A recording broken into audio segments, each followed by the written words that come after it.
welcome to Death Row. Like we always do about this time. I'm gonna fight your fucking ass! You don't got, you're playing touch butt with that dork in the park. There's a little snake in the grass. Hey, I'm not surprised, motherfuckers. No fucking Jesus, people! I'd like to take this chance to apologize to absolutely nobody. Hey, pussy, are you still there? I'm back.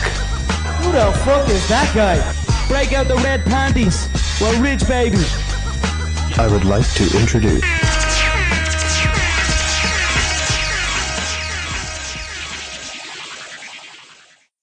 Welcome to the MMA for Money Show, episode 10. Yes, you heard it right. Episode 10. We did it. iTunes, you know we missed you.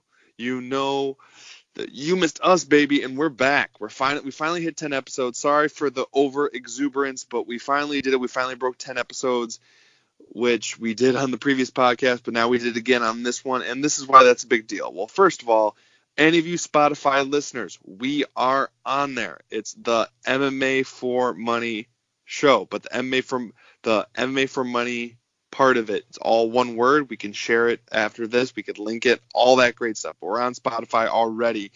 Now we've broken the 10 episode threshold, so we will be back on iTunes, baby. Everything will get reloaded up there, and there'll be easier use for all you iTunes podcast users. I know that's what I use myself. Obviously, we're on YouTube right now, and we're doing our best to get on as many platforms for you guys as possible. Now, we're going to go and do a review, a little bit of Bellator 233, more of just like a mini overview. We'll go a little bit more in depth on the UFC Moscow card, and that's all before we get into UFC Sao Paulo. And actually, we have two bets for that. One, a decent underdog, and one, a prop. We don't always give out prop plays, but there's a lot of value on this. Before we get to any of that, two things. One, Mike, how you doing? And two, how stoked are you that we hit 10? Oh, hey, brother. I'm absolutely stoked to hit 10 like you are. I know that we lost a lot of listeners for a little bit that just, they're stubborn as hell, probably just like I am, and I probably wouldn't have listened to as much either. But we're back. We'll finally be on iTunes, the Podcast Addict, Spotify, Stitcher, whatever you want to do. It'll be Bob and I, the nerd in the net, going nuts. But I just am absolutely delighted to be here and stoked to talk some UFC and Bellator with you. Official union member Mike Copenhaver on the other end there. So proud of you for being able to do that. So any of you union brothers out there, give Mike a major kudos on Twitter at Don't Cope, Just Win. Or he's also running the MMA for Money official account. I am at MMA State of Mind, Bob Voss, your favorite garbage man. I just want to throw out all those tags in there, but make sure you give Mike a shout out. That's a big deal for him, and even more so than us being on episode 10. So it's good news all around. So quick going over Bellator 233, a fight that we talked about a little bit, but normally we go over main cards. Here, occasionally we'll go deeper if we have bets. One fight that I was almost certain was going to be the opening fight on the main card, even when we were going to go over it, and was surprised to see it bury it on the prelims, was Logan Shorley versus EJ Brooks. Shorley won TKO because of arm injury. Tyrell Fortune, who the Bellator has put a lot of time and money into, won with TKO in round 2 against Asuna Anyuwanwu. I was probably did better on the last show with that one. I'm going to quick skip the next fight because we're going to go back to it because that's when we actually had a bet on. King Mo, in his retirement fight at a catch weight of 195, got deaded, man. I feel bad for Mo. His chin is just gone. It didn't even seem like the strike that hit him had much force behind it, but just to hit him square on the chin, like literally like just downward at it, almost like it nicked it, and he just went down like a board. It was insane. Very shocked by that, honestly. Not just because he was a big betting favorite, but I thought they were giving him a little bit of underhand pitch, and it kind of seemed that way until he got deaded. John Salter won a hard-fought unanimous decision victory over the Dutchman Van Steenis that we were fairly high on and we're kind of debating on a bet. And you could see things we liked about him, and this kickboxer is going to get better and better as time goes on. Before I throw it to Mike, and he's going to go over any of these that he wants to, I'm just going to talk about our bet that did lose. We had a bet on Leslie Smith at minus 125. Was the number we gave out at the time of the show. She was going against Arlene Angerfist Blencow. Yes, that horrible, horrible nickname fighter did win. It was a close decision loss. I did see some people that scored it for Leslie Smith. It was way closer than I know we thought it was going to be. I thought it was going to be a very, very clear decision based off volume. But Mike, can you talk about this fight since we actually had a bet on it, and then any of those other fights on Bellator 233 that you want to cover?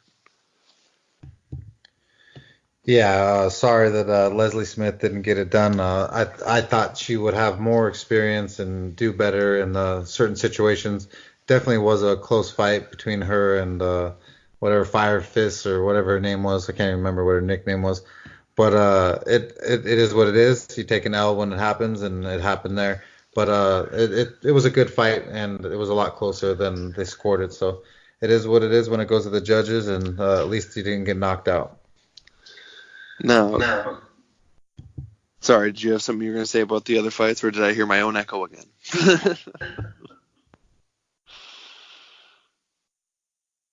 Mike, you there? Yeah, sorry, I had myself on mute. Oh, no worries.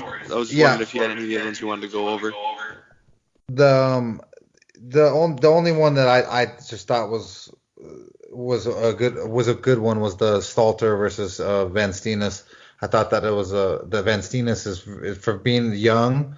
He's just really talented, and you can see a lot of stuff in him. But Salter just had a lot of experience too, and that just superseded Van Steenis's young, more I thought he was stronger and more had better stand up. But other than that, the only thing else was the King Mo. I knew not to trust him in that situation, but I thought that also they were hopefully going to give him a little retirement love, but it didn't seem to work out that way. Now transitioning into UFC on ESPN plus 21, UFC Moscow. A little bit of review here. Yes, this was a bad night for us. We lose on occasion, but rarely do we lose both bets. And on this fight, these fight cards we did this weekend was a loss for us. I personally had a bet that I gave out on the show for Ramazan Emiev at minus 130.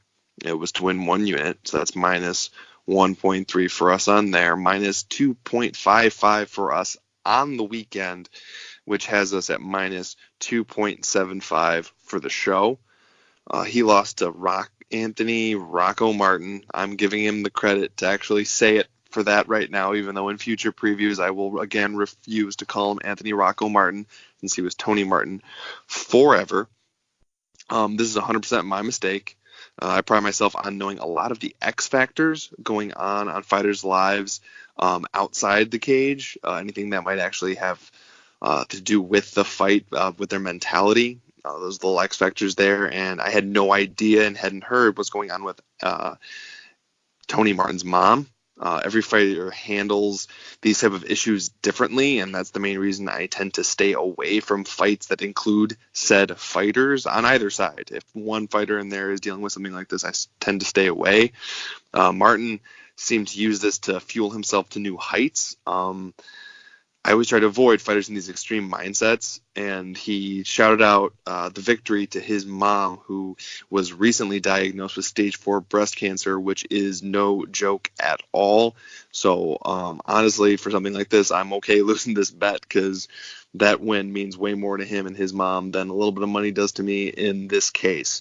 But again, trying my best to get the little secondary information for you guys for these little edges, because that's where we take advantage of, and that's how we win. But here was something I didn't know about, and honestly, it bit me. I do think Emiev performed very well. He did. Martin was just able to sustain a pace and edge Emiev more. Was able to win some of the clinch battles and keep it on the feet where he just had cleaner striking. Mike, opinion on this fight? I know we both don't like Tony Martin very well, but I guess we both have to agree that he performed fairly well in this fight. I mean, worst case scenario, you still had to give him like a 29-28 here. So how do you see this fight going, and just overall impressions on Martin and I guess MEF going forward? Yeah, I absolutely still hate Tony Martin. It should piss me off how good he performed this weekend. I definitely will say when he performs well, and he performed much better than I thought. When he got hit, he responded, and he responded with more. He was confident in himself. He never faltered. It was a pretty gutsy performance, and I guess I didn't have any clue about his mother having stage 4 breast cancer. I don't like to bet against people when they have those emotional things going on, because sometimes it fuels them to new heights, and I just hope that his mother can get through her breast cancer. But I know at stage 4 it's one of the most difficult things to do. So I just be a realist, and I hope that he spends his time with her and just loves her as much as he can while she's here, and then enjoys himself. But that fight was a good fight, and Amiv just came up short, and we're sorry for that one, guys. Now we're going to talk about some great veteran savvy from the Tough 3 alum. Ed Herman pulls it off, gets the decision win in Russia as a plus 135 underdog against Kadis Abrakimov. We talked about that Ed Herman had a good chance to pull some veteran type of savvy, and honestly, man, I almost wish I would have been able to bet him, but he's just so slow. He still is, and but you know what? He was able to show up here and show the sophomore UFC fighter, this being his second fight, what's going on. And big kudos to Ed Herman, who's keep doing the dang thing. And I mean, I guess was a little non-committal about what's going on after this, but I mean, hey, keep fighting these prospects. I'm all for that. You got anything nice to say about our Tough 3 alum here? Well, I always say don't bet against the OG when he's fighting the new guy.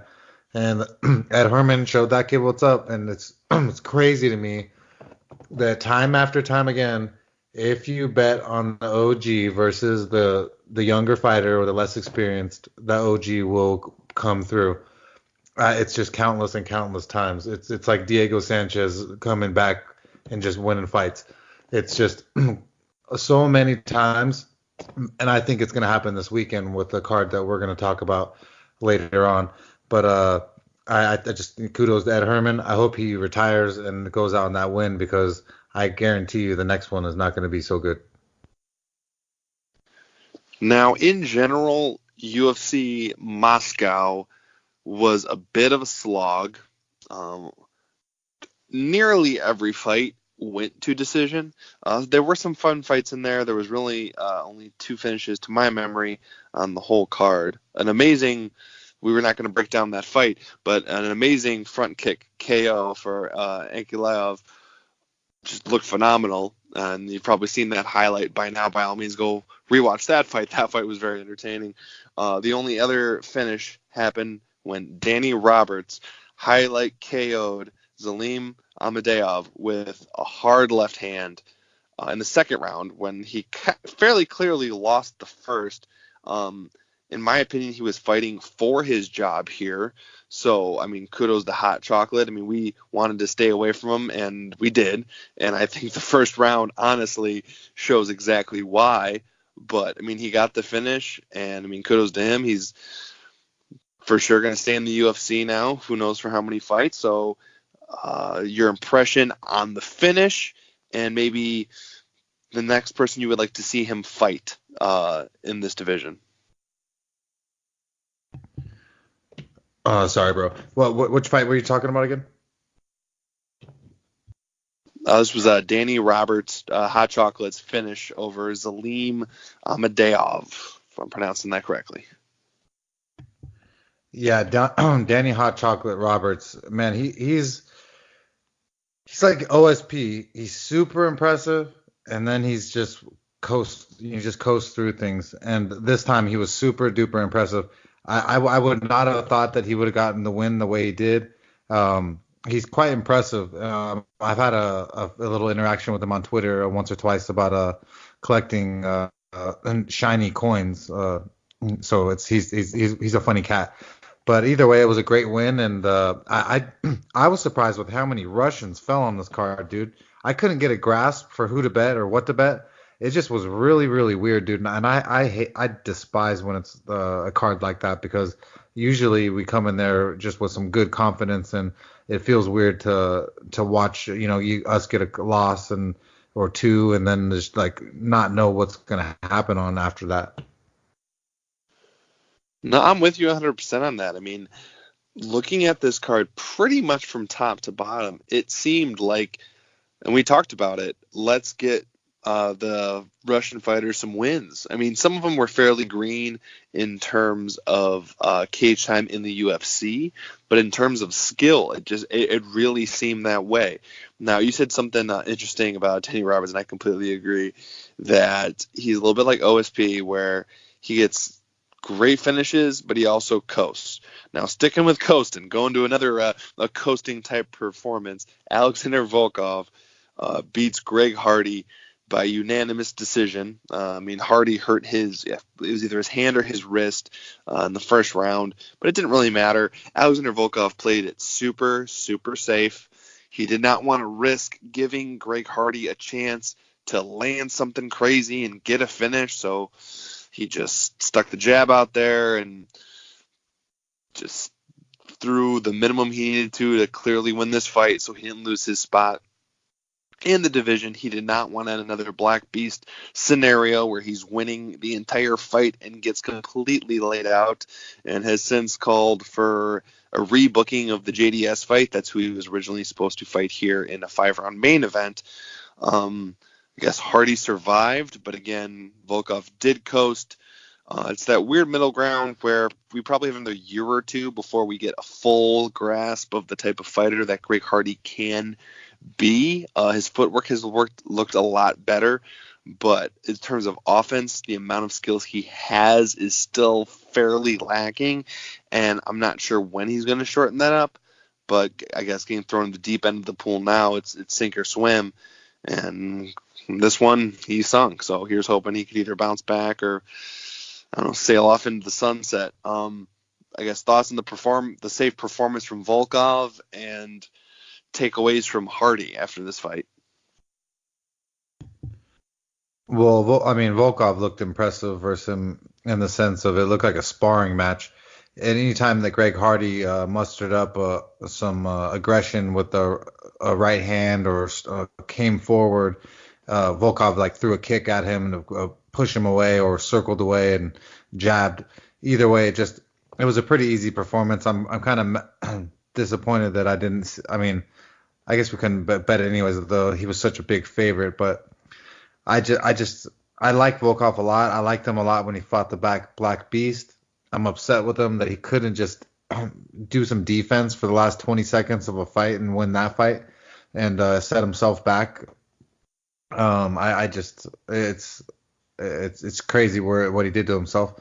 But Hardy is he's mediocre at best. Like I said, I've never been a fan. I was waiting for him to fight a real MMA artist, and that's why we both knew that Volkov was going to win this fight, and that's what happened. And Hardy, what they should do is just make some more money off him and feed him a couple of heavyweights.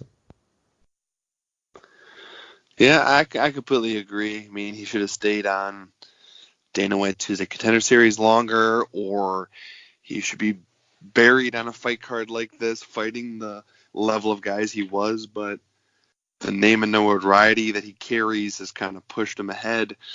Yeah, I don't know what they're doing with him, but I mean, I guess it's the UFC scheduling, because you go from completely feeding him cans that he can beat, him struggling a little bit with the whole legality of how to win, and then just when the time happens and you need someone to fill in, he says he will, and you throw him to the wolves, basically just begging for him to lose. I mean, at least he wasn't overly embarrassed, so you got a little something there, but I don't know. I guess you keep just recycling the same points when we have to talk about Greg Hardy. And that's probably how it's going to be for the next however long the UFC maintains his employment. In the main event here at UFC Moscow, a fight went kind of how we broke it down. And the reason I say kind of is I did end up betting this fight personally, not for the podcast. If you would have checked my Twitter, you would have seen it. I bet Calvin Kattar straight when he jumped up to even higher than we originally talked about at plus 250. He didn't hit the plus 300 that we talked about, but he got very well close. And then also with knowing that Kattar was going to come on fairly big in the third round, I also had half a unit play on Kattar in round 3, which was plus 1725. And although he didn't get close to finishing in that third round, that was definitely the round that he really came on and clearly won. This goes back to us wanting it to be 5 rounds. So many people I've heard wanting it to be 5 rounds. Zabit not wanting it to be 5 rounds. I'm holding a little bit of judgment back only because if this was a 5-round fight, Zabit may have conserved his energy a little bit better and been able to fight off Kattar in the third, and then maybe lost the fourth and fifth, but have clearly won the first 3, so still would have won, I suppose. But, I mean, Kattar is a tough out, man, and he just kept coming forward and taking the shots and was really kind of fighting his way back there in the third. Like, obviously, we didn't get a fourth and fifth, so we don't know say how that would have gone. But it was starting to lean the way of Kattar. But Zabit gets a clear decision, 29-28. Kind of how we saw it. I just thought Zabit, Kattar would have been able to come on a little bit sooner, and wishing we had those 2 extra rounds. After this fight, I don't know how I feel about Zabit versus anyone in the upper echelon of 145. I would think that he is not ready. I would think either man fighting for the title, either Max Holloway or Alexander Volkanovski, would have an easy go of it with Zabit, and I might be completely wrong on that, but honestly, I don't think he can handle the extended volume and layered offensive striking while circling and coming off the center line of Max Holloway. I don't think he can handle the forward pressure, the feinting, and like the grinding style of Alexander Volkanovski. So who he's going to fight next, I am not sure. I mean, I guess he could fight the winner of it's Brian Ortega versus Korean Zombie, the last fight of the year, tail end of December in Korea. That works, or maybe someone else at the top of 45. Mike, how did you go with this fight? How'd you feel about it? Thoughts on Zabit's performance? How you would think it would have gone maybe with 5 rounds, and then also like who you would like to see him fight next. And as part of that last question, is he title fight ready? Yeah, the entire time that I was watching the fight, I was thinking about you, and I was just echoing in my mind that you wanted 5 rounds, that we wanted 5 rounds, that Kattar wanted 5 rounds, but everyone wanted 5 rounds except for the Russians. And it was sad, man, because Kattar was really, really coming on strong in that third round. I don't care that Zabit won the fight. He lost that fight to me because it would have been 5 rounds. It was supposed to be 5 rounds. Every damn main event for the UFC is 5 fucking rounds, and that was supposed to be 5 rounds, but he's a little bitch, and he decided to cheese ball and not come for 5 rounds for a main event because he didn't have faith in himself. So I don't want to give him credit for nothing. He didn't deserve anything. I can't wait for him to get his ass beat by someone like Max Holloway for 5 rounds because there's no damn way that he can last 5 rounds like Maxie. And it's disgusting that he could just have that much pull and make a 5-round main event, go to a 3-round because he's a sissy and doesn't have the cardio for it or has, I don't know, some excuse. I understand that he has more advantage in the first 3, but to be the champion or to be a main event in the UFC, it's 5 rounds. This isn't Bellator.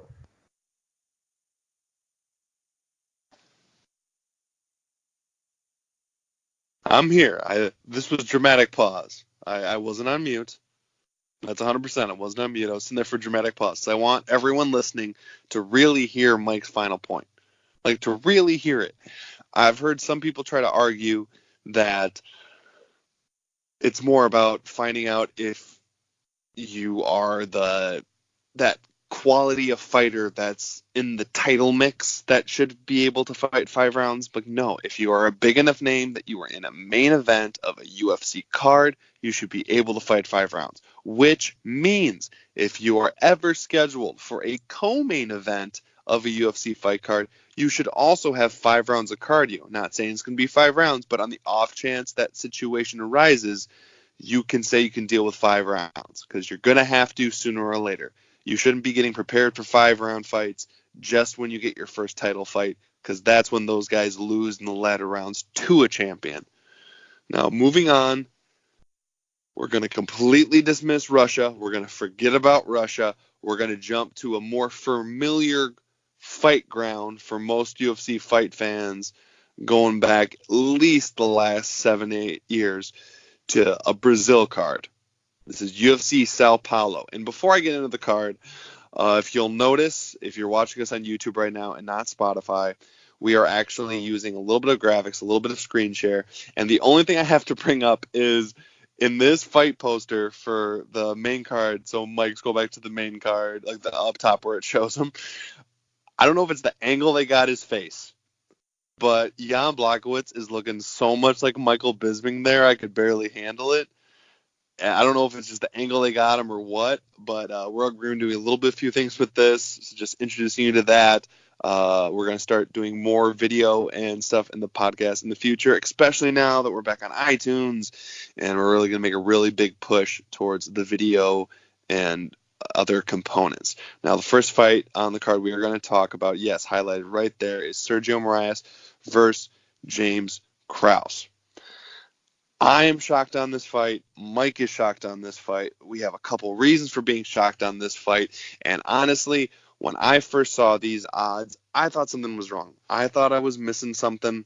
And I was staying away because I thought there's no way these could be the odds. I was clearly missing something. And the first thing Mike brought up when we started talking about these fights in our little pre-podcast meeting was he was right there with me. So you know what? I'm going to throw it to Mike because his shock at these odds, I just completely echo, and I think he's going to do very good justice here. But first, I'm going to throw out the odds. So Sergio Moraes is a plus 170 underdog. Yes, a plus 170 underdog to the former lightweight James Krause, who is minus 210. Now you see a couple different odds there, but Mike, can you break down this fight for me and explain to these people why we think these odds are so crazy?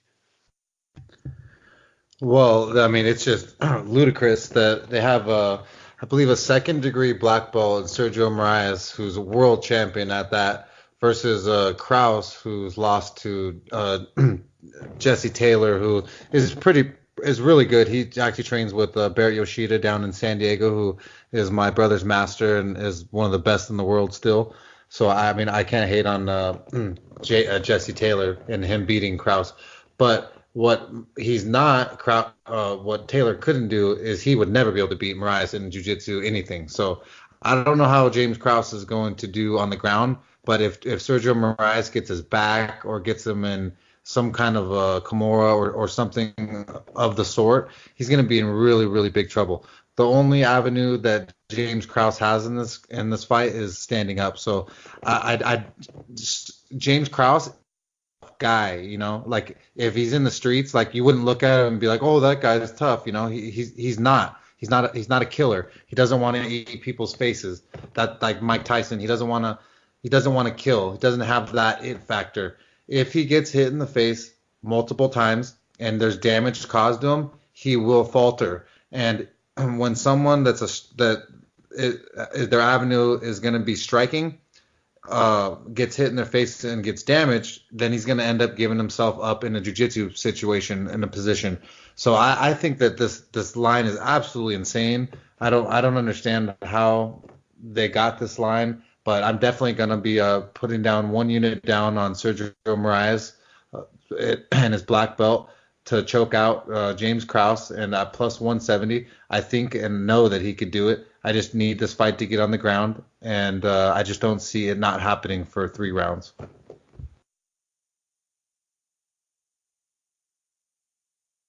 Sorry, I was trying to look for some information. Am I spacing out, or is James Krause the guy that got called out by ref John McCarthy for the phantom groin strike, where it hit him on the belt line, and I'm not going to stick with this train of thought because I was trying to look for the exact facts on it, but I can't find it yet. So I'm just going to move on before I just start going into a whole secondary diatribe about the whole thing. But I'm pretty sure it was James Krause. We're going to push through this fight card pretty quick. This fight card is fairly void of like super, super interesting fights or a ton of names. There are some key spots here, like we just talked about with Sergio Moraes versus James Krause. In general, it's going to be a good fight, not to mention who we think is going to win. There are a couple other good fights on the card that we're not going to break down, but the next fight we're going to break down is, I believe, the opening fight of the main card is Marcus Perez. He is currently minus 120 versus Wellington Turman. Plus 100. Yes, I rechecked how I was spelling Turman 6 times because I kept thinking it was supposed to be Truman. No, it is Turman. It actually is Turman. He's plus 100. Perez has one loss. He's a win one, lose one kind of fighter. He's done that over his last 5 fights. His last fight was a win, so I mean, given his pattern, he should be losing, but I mean, not all fighters go by that. But I mean, it's holding pretty steady because that's kind of how it's been for him in the UFC. He's fighting against Wellington Turman, who's coming off a split decision loss to Carl Robertson. A split decision loss. Both me and Mike have noticed a little bit of edging from the UFC towards Carl Robertson. Like, they were really high on him.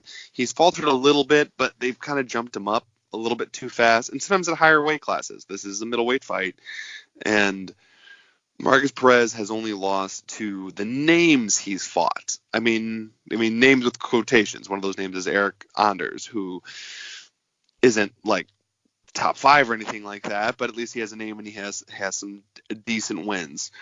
In terms of a pick, because we've talked about this, we're trying to give picks at least for the main card. I think I'm going to go with Turman for the pick.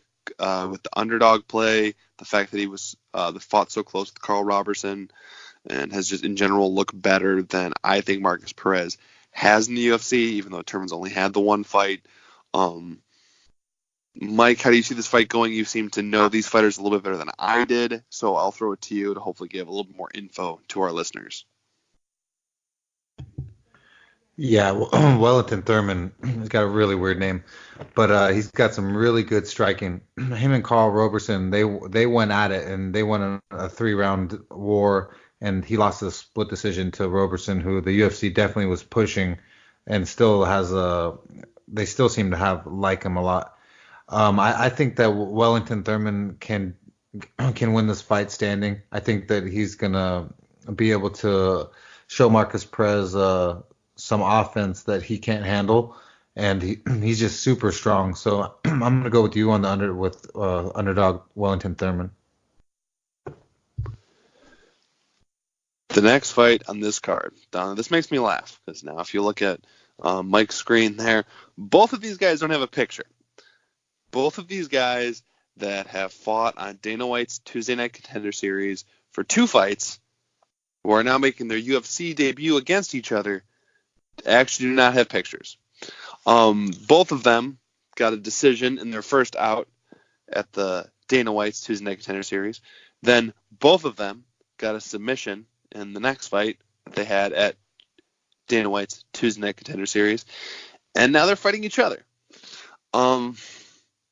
I like to take a big step back on a lot of these Dana White Tuesday Night Contender Series fights. I need to find a shorter way to say that. It's getting too long.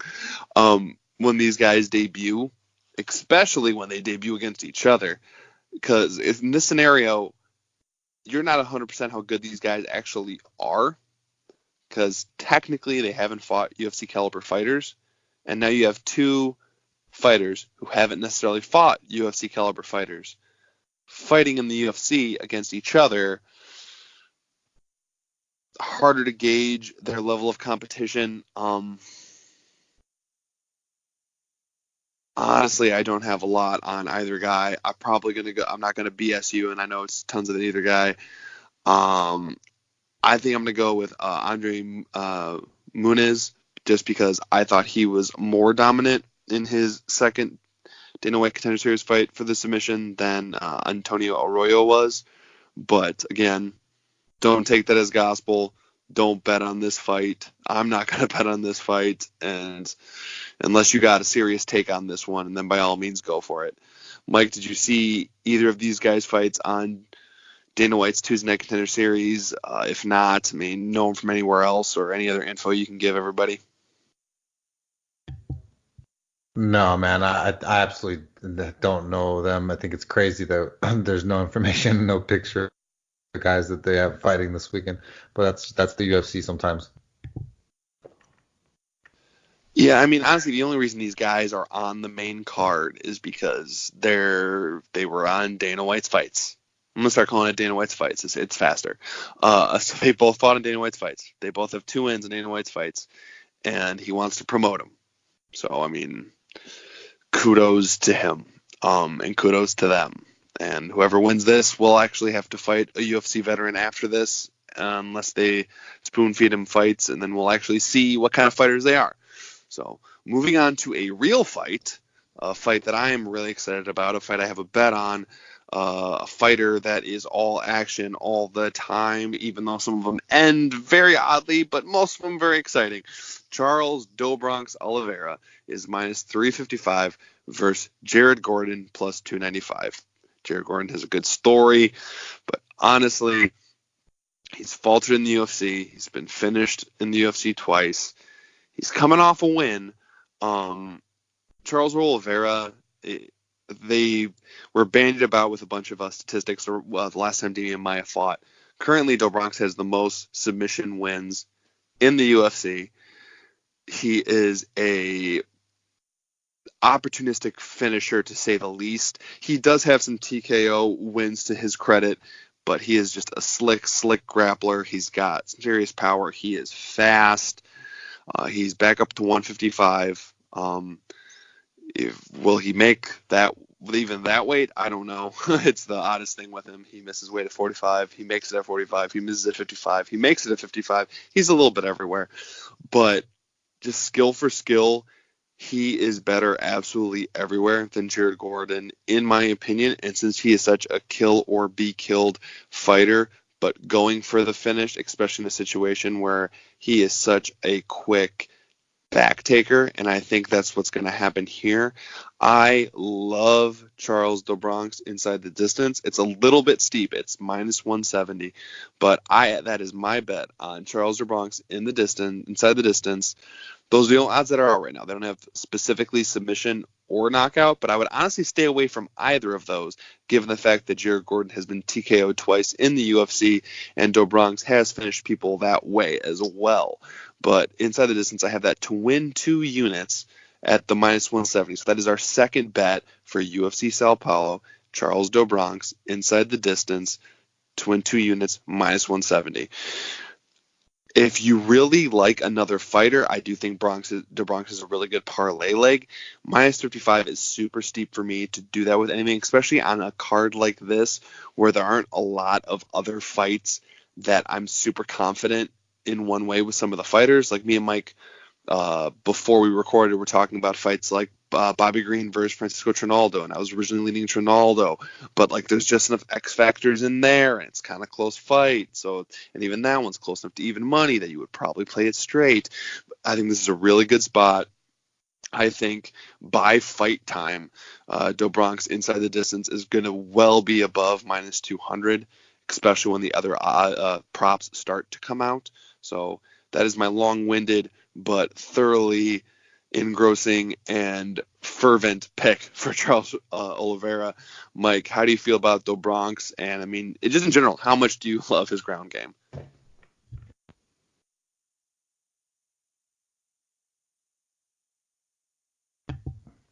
Can you hear me?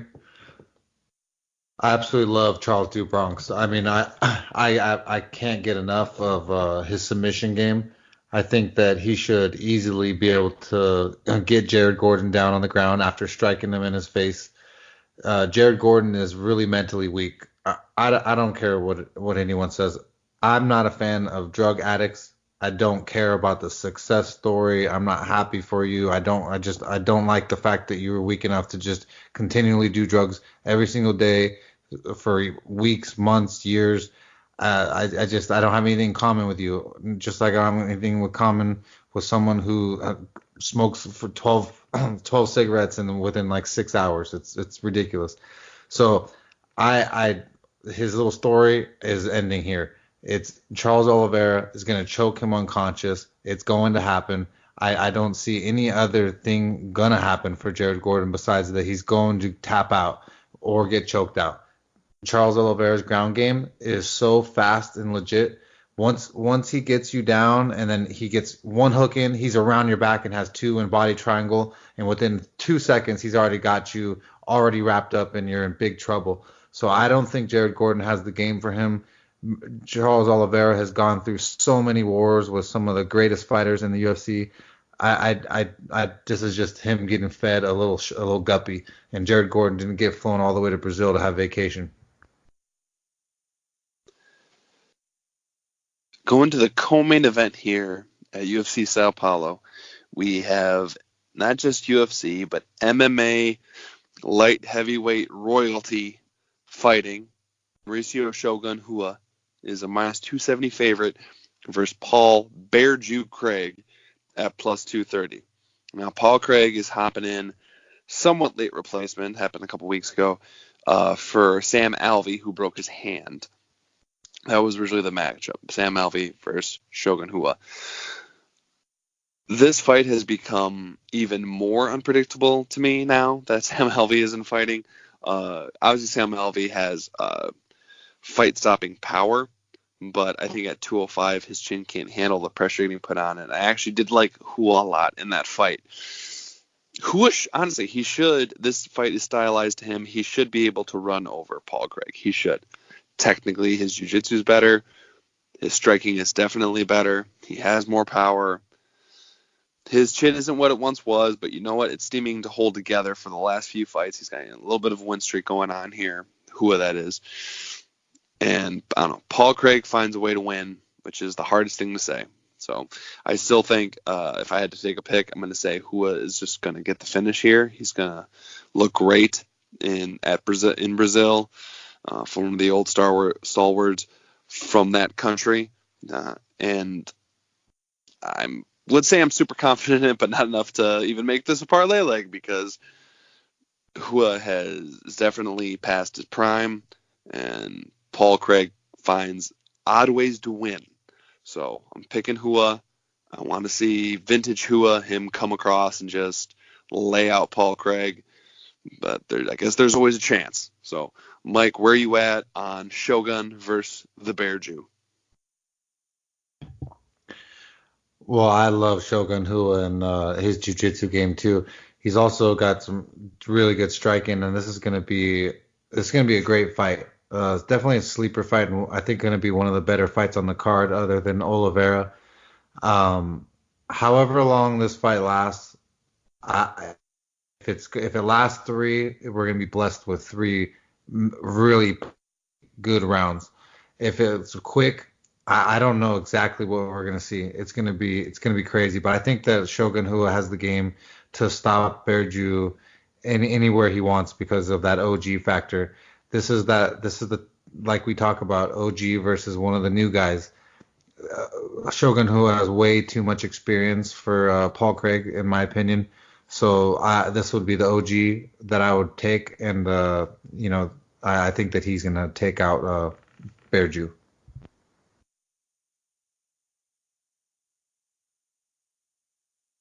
Now, in our main event, this is another light heavyweight fight. This is a 205 fight. This will be Jacare's first time fighting at 205 ever. And he is fighting Jan Blachowicz. And Jan Blachowicz is the favorite. Jan Blachowicz is minus 190 versus Ronaldo Jacare Souza at plus 165. Yes, this sounds familiar. Yes, this is a little bit of deja vu. You have an old middleweight standout who's fought for titles, who's had belts, move up to light heavyweight to test the water since the line to that title seems to be shorter. And the fact that Jacare has just been getting stepped over and over again for a title whenever he deserves it. And then by the time he finally gets a loss, then he's at the back of the line. Will it happen again? Will Jan Blachowicz knock out Ronaldo Jacare Souza? Yes, I'm putting his whole name together because I just always hear the announcer doing the full-on Ronaldo Jacare Souza, and it's beautiful. Is he going to knock him out? Man, I hope not. I really do. I like Souza here. I like that he's an underdog. If he hadn't looked so, I don't want to say chinny because he's not that bad, but he definitely doesn't take a shot as well as he used to. If those concerns weren't there, I would love Souza in this spot. I really would. And in some ways, a lot of these guys going up, I think sometimes they don't realize how big of a jump this is. From middleweight to light heavyweight is 20 pounds, man. That's some guy's entire cut. Jan Blachowicz is a big dude. He's a solid guy. He's got decent pop on his hands. He's not the fastest, so that'll help Jacare out. I'll put it this way. I want Jacare to win. I want him to be dominant. I want him to get a submission. But I don't know, man. Jan Blachowicz seems to be on a different trajectory right now. He's just starting to stack up some wins and look really, really good. And he very well might knock Jacare out, but I don't know if it's a nostalgia pick or just because I want it to happen. But I'm gonna there's no bet for me on this fight, but I think I'm gonna pick Souza to win this fight. He has more experience in 5-round fights. He's fought more 5-round fights. He's a more opportunistic finisher when it comes to submission. And he's got fairly good fundamental boxing as well. So I think I'm going to go with Jacare after much trepidation. Mike, where are you on this fight? Are you going to go with the former Strikeforce champion, or are you going to go with the Rockhold killer, the Nikita Krylov embarrasser, the starting to run out of stuff for Blachowicz, but Yanni from the block? Where are you on this main event? Yeah, well, this is another one of those, the OGs versus a newer guy. You know, I know that Jan has been on the block for a while, but it hasn't been as long as Souza's been on that block. So it troubles me, man. I want to say Souza's going to win, and I'm going to pick Souza to win. I think just has way too much experience in there, especially for 5-round fights, and man, holds a lot of power too. But I mean, I am worried about Jan catching him with something. He is a lot. Jan is a lot bigger.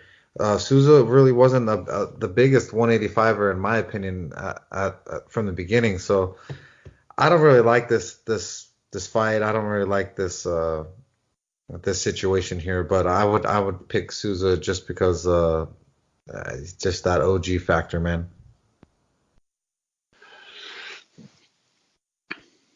Now, to quick go over our bets for this fight card, for if any of you missed it earlier on, and I also want to in advance say I'm sorry, because there's a chance that the old school fans of Brazilian MMA and Pride and Strikeforce might be real sad with this co-main event and main event, but you know what? At least if you're going by picks from me and Mike, you're actually going to end the night pretty happy. At least for the main and co-main event, that is. Now, for the bets, we have a 1-unit bet on Sergio Moraes at plus 170. That's Mike's bet right there, the 1 unit on Sergio Moraes, plus 170. Now, I don't know what has gotten in people's minds about James Krause, and I don't know if these odds are going to change, or even if you're going to have this big a dog money on Sergio Moraes for long. So if you hear this and you got anything around there, he is a great dog money play. Now, my pick for this fight, you had heard it just talking about it a few fights ago, but it's Charles do Bronx inside the distance to win 2 units at minus 170. Those are our 2 bets for this card, hoping to get back into that plus money for the podcast. And you know what? It's going to happen because you know what? We're back on iTunes. I'm sorry. I'm beyond pumped about that. I would start screaming to the hills about that. Otherwise, and I would, except I wake up my kids, then I'm fighting with my wife, and it's this whole thing. So how about you just follow us on Spotify, subscribe to us on YouTube, share it like crazy. When we're on iTunes, subscribe there. Because I'm a iTunes podcast guy. I listen to so many podcasts in a given day. I don't have time to sit down in front of YouTube. I understand. We're looking to do some great new things in the future. Cutting up some video, bringing in some like smaller breakdowns from other guys from the site as well. And before I forget, you got to go to MMAforMoney.com. That is the website that funds this whole ordeal. There is great articles. Any given fight card, you're going to get some free bets shot out there, not to mention packages that can help make you money on NASCAR and many other things. So go there for some more information. It's where our podcast is hosts, and big thanks to everyone there for all they do for us. Now, before we call it for this week, anything you want to bring up, Mike, any shout-outs you want to make, any updates you want to give on any of your barbecue adventures? Nah, man, I just want to thank everyone for sticking with us, and I'm just stoked like you that we're going to be back on iTunes and all the other outlets. Just keep subscribing, reviewing, and rating us, and giving us some love. We appreciate all you guys and hope to be cashing the.